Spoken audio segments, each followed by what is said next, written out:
श्री राम ने विमान को नीचे उतरने का आदेश दिया। सब लोग उतर गए।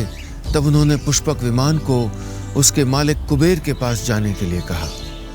पुष्पक को अपने स्वामी कुबेर के पास जाने की खुशी भी है और श्री राम से अलग होने का दुख भी। पुष्पक के उड़ते ही श्री राम ने वहां उमड़ आई भीड़ को देखा। उनकी नजर सूख के कांटा हुए भरत पर पड़ी तो उनका कलेजा दुख गया। श्री राम ने अपना धनुष और तरकश उतार कर जमीन पर रखा और तेजी से चलकर गुरुजनों के पास पहुंचे, उनको प्रणाम किया। गुरु वशिष्ठ ने राम लक्ष्मण को सीने से लगा लिया। इसी बीच भरत आकर प्रभु के पैरों से लिपट गए। वो फूट फूट कर रोने लगे, उठाने से भी नहीं उठ रहे थे। श्री राम ने नीचे झुककर भरत को उठाकर गले से लगा लिया। दोनों जार जार रोने लगे। बरसों से जमा दुख पिघल कर बाहर निकल रहा था और जो सुख इस समय वो दोनों भाई महसूस कर रहे थे उसे शब्दों में लिख पाना असंभव है। चारों भाई आपस में गले लग के रोते रहे। ऐसी शुभ घड़ी में उनका रोना जैसे उसे और शुभ और सुंदर बना रहा था। भरत और शत्रुघ्न ने सीता माता के पैर छुए। इस तरह वियोग से जो गहरा दुख उपजा था वो खत्म हो गया।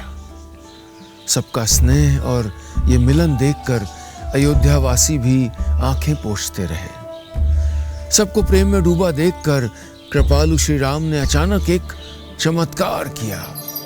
सामने असंख्य लोगों की भीड़ थी। वहीं पर असंख्य श्री राम दिखाई देने लगे। हर अयोध्यावासी से एक श्री राम गले मिल रहे थे।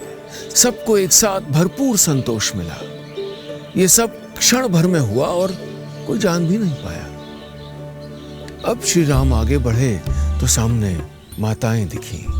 अपने राम को देखकर वो ऐसे दौड़ी जैसे गायें अपने नए नए जन्मे बछड़ों की ओर दौड़ती हैं। तीनों माओं से श्री राम और लक्ष्मण ऐसे मिले कि देवलोक में बैठे देवी देवता भी भावुक हो गए। संसार का सबसे सुंदर रिश्ता था, किसका मन नहीं भराएगा। माताएं सोने की थाली में दीप सजाकर बेटों की आरती करने लगी। माता कौशल्या श्री राम को पलकें झपकाए बिना ताक रही थी और सोच रही थी कि ऐसे कोमल मासूम से मेरे बच्चे ने रावण जैसे राक्षस को कैसे मारा होगा। बड़ी मुश्किल से अपने आंसुओं को गिरने से रोक पा रही थी कौशल्या। इस बीच लंकापति विभीषण, वानरराज सुग्रीव, नल, नील, जामवंत और अंगद तथा हनुमान जी ने मनुष्यों के सुंदर शरीर धारण कर लिए।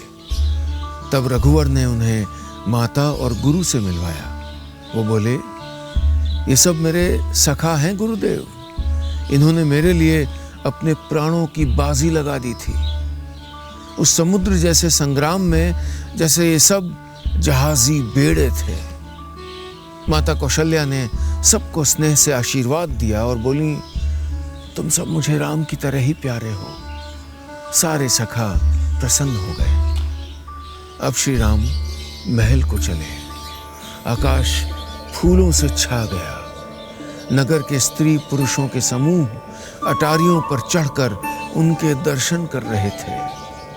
लोगों ने सोने के कलशों को सजाकर अपने अपने दरवाजों पर रख दिया। मंगल के लिए बंधनवार, ध्वजा और पताकाएं लगाईं। गलियों में इत्र का छिड़काव किया गया। चौक पूरे गए, ढोल बजे, मंगल गान गाए जा रहे थे। गुरु वशिष्ठ जी ने ऋषि मुनि और योगियों को बुलाया और बोले, आज शुभ घड़ी है, दिन भी सुंदर है और शुभ योग है। आप सब आज्ञा दीजिए कि श्री रामचंद्र जी सिंहासन पर विराजमान हों। सभी ने एक स्वर में कहा, हे मुनि श्रेष्ठ, अब देर न कीजिए और महाराज का तिलक शीघ्र कीजिए।